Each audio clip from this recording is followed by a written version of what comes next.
Have you ever had one of those moments where you feel like you're winning and losing at the exact same time?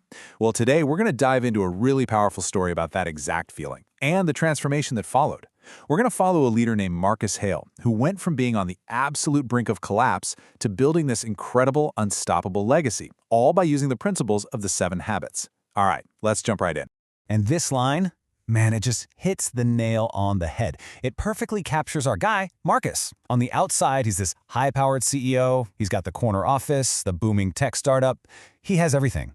But on the inside, his world was completely, and I mean completely falling apart. It's a strange paradox, right? But I think a lot of us can relate to that feeling. And that's exactly where our story kicks off. So, here's the roadmap for our story today. We're going to follow Marcus's journey in 6 key parts, all the way from his absolute lowest point to his ultimate triumph. We're going to see how each of these phases, built on these core habits, didn't just save him. They completely redefined his entire life and his way of leading. Okay, so let's start at the very beginning. Chapter 1. A leader in chaos. Let's meet Marcus Hale. He is the classic example of what you call a reactive leader. Yeah, he was successful, absolutely. But that success, it came at a ridiculously high price. His life was just a series of putting out fires, reacting to crises, dealing with external pressures, and this constant nagging feeling of just not being in control. And this really paints the picture of his day-to-day. Board meetings weren't meetings, they were war zones. His marriage was just crumbling from sheer neglect. And for every single problem, he had something or someone else to blame. It was the market, it was his team, it was anyone but himself. His staff felt alienated, investors were getting nervous, and it all just came to a head one night. He's alone in this sterile hotel room after another huge fight, and the sheer weight of his chaotic life just becomes completely unbearable. And right here, this is the turning point. In that moment of just total desperation, he's aimlessly scrolling on his phone, and he stumbles upon an old audiobook. It was a gift from his late mentor. He's skeptical, of course, but honestly, what did he have left to lose? So he presses play, and that single, simple action becomes the catalyst for absolutely everything that's about to change. Which brings us to his first major breakthrough. Section 2, the proactive choice. This is all about habit 1, be proactive. And look, this wasn't just about taking more initiative or something you'd read in a rah-rah memo. No, this was a fundamental shift in his entire worldview. He went from being a victim of his life to becoming the creator of his life. So here's the core idea that changed everything for him. We've all got these 2 circles. The circle of concern is huge. It's the economy, it's what other people are thinking, it's traffic, all the stuff we worry about but can't really do anything about. Marcus was living there. But then there's the circle of influence. These are the things you can control, your attitude, your choices, your actions. Proactivity taught him to stop wasting energy worrying about the storm outside and start focusing on actually steering his own ship. And you can literally hear the change in the language he started to use. He made a conscious choice to shift his vocabulary. So instead of blaming a team member who was behind schedule, he started walking over and asking, "How can I help you get this done?" Just think about how powerful that is. He went from accusation to empowerment.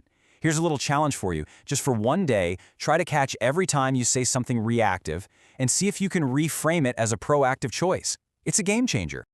Okay, so being proactive gave Marcus a sense of control, which was huge. But control without any direction is just busy work. So the next phase for him was about actually building a blueprint for his life. This is where habits 2 and 3 come in, deciding where he was going and then figuring out how to actually get there. This is the heavy-hitting question at the heart of habit 2. Begin with the end in mind. And Marcus really took this exercise to heart. He literally pictured his own funeral, and he imagined what people would say, and he had this brutal realization that his eulogy would be all about profit margins and deadlines, not about being a good husband, a mentor, or a friend. It was a massive wake-up call that forced him to sit down and define his real core values, to write a personal mission statement that would act as his compass for every single decision from that day forward. So now he's got his mission, his why. Habit 3, put first things first, gave him the how. This matrix right here was a total game changer. He looked at this and saw clear as day that he had been living his life in Quadrant I, constantly fighting fires, and Quadrant 3, dealing with endless, pointless interruptions. He learned that the real secret to an effective life is to live in Quadrant 2. That's the important, but not urgent stuff. Strategic planning, building relationships, exercising, all the things that prevent crises from happening in the first place. Okay, So Marcus is getting his inner world sorted out. He's got his mission. He's got his priorities straight. But let's be real. Leadership and life, they're team sports. So let's move on to see how he used all this to completely transform his relationships, shifting from constant conflict to real, genuine collaboration using habits 4, 5, and 6. And it all starts with this idea, the foundation of habit 4, think win-win. Marcus had a huge realization. He'd been operating from a scarcity mindset. He believed that for him to win, somebody else had to lose. It's like there's only one pie and he needed the biggest slice. But the abundance mindset taught him that there's enough success to go around for everybody. You could just bake more pies. And this simple shift turned his negotiations from these tense battles into creative partnerships where everyone came out ahead. This quote, this one really sums up habit 5, and for Marcus, it was a total revelation.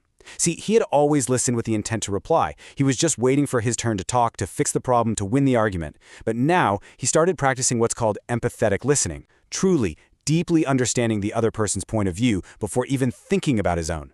And I'm telling you, this one skill rebuilt all the trust he had broken with his team, his clients, and most importantly, with his wife. So what happens when you combine that win-win thinking with a genuine desire to understand other people? Well, you get magic. You get synergy. 1 + 1 doesn't equal 2 anymore. It can equal 3, or 10, or 100. This is habit 6, synergize. It's all about creating a whole that is so much greater than the sum of its parts. By actually valuing the different opinions on his team instead of fighting them, Marcus unlocked this incredible level of creativity and innovation. The departments that used to clash were now working together to create things that were absolutely visionary. Now, Marcus was absolutely firing on all cylinders. Things were great, but there was a real risk of him burning out all over again, just in a new, more effective way. And that's where the final and maybe most crucial habit comes in. This is the one that sustains all the others. It's the principle of continuous self-renewal, or as the habit beautifully puts it, sharpening the saw. The real power of this habit is that it's a holistic, balanced approach. Renewal isn't just about taking a vacation once a year. Marcus learned he had to invest every single day in all 4 of these dimensions. So he started running for his physical health. He started reading nonfiction for his mental growth. He dedicated real, unplugged time to his family for his emotional well-being. And he would meditate on his mission statement for his spiritual core. And the craziest part? This didn't take time away from his work. It actually amplified his energy and effectiveness in everything he did. And so, Marcus's story comes full circle. The leader who was once drowning in chaos is now this beacon of innovation, of integrity. His company is thriving, his marriage is strong, his whole life is in synergy. It's an awesome story, right? But the real question is, how can you start your own journey? Marcus's transformation really began the moment he started absorbing timeless wisdom and then actually applying it to his life, day after day. His path from chaos to triumph is a blueprint for what's possible. And that kind of guided growth, well, it's more accessible today than it has ever been. And that's exactly why I want to share a resource with you that can help you start your own journey, just like he did. In the same way that one audiobook was the catalyst for Marcus, the 365 Nano Book Collection is designed to be yours. It's a lifetime library of 365 powerful book summaries, so you get the core wisdom of a new, life-changing book every single day. And it's not just about reading. You get over 120 hours of audio dialogues, which makes learning feel more like an engaging conversation you can have on the go. You'll get thousands of pages of practical PDFs packed with exercises and checklists to put these ideas into action. Plus, thousands of visual infographics to make these complex ideas really stick. You even get access to an exclusive community and an AI growth mentor to help guide your progress. It's the whole shebang. And you know, the best part is that starting this journey doesn't require some massive life overhaul. Not at all. It starts with small, simple, consistent steps. First, you can visit the website and check out the quality for yourself with a free sample, no strings attached. Then, for a one-time investment, you secure the entire collection for life. Just commit to 20 minutes a day, that's it. And you can genuinely fast-forward your personal and professional growth. So, if you feel like you're ready to stop reacting to the chaos and start building your own blueprint for success, you can get started right now at 365nanobook.com. And for more daily insights and motivation, make sure you follow at 365 Nanobook on YouTube and Instagram. All the links are right here on the screen for you. You know, just like Marcus, you really do have a choice. You can stay in the storm, reacting to whatever life throws at you, or you can start building your way toward a life of purpose and triumph. The path is right there.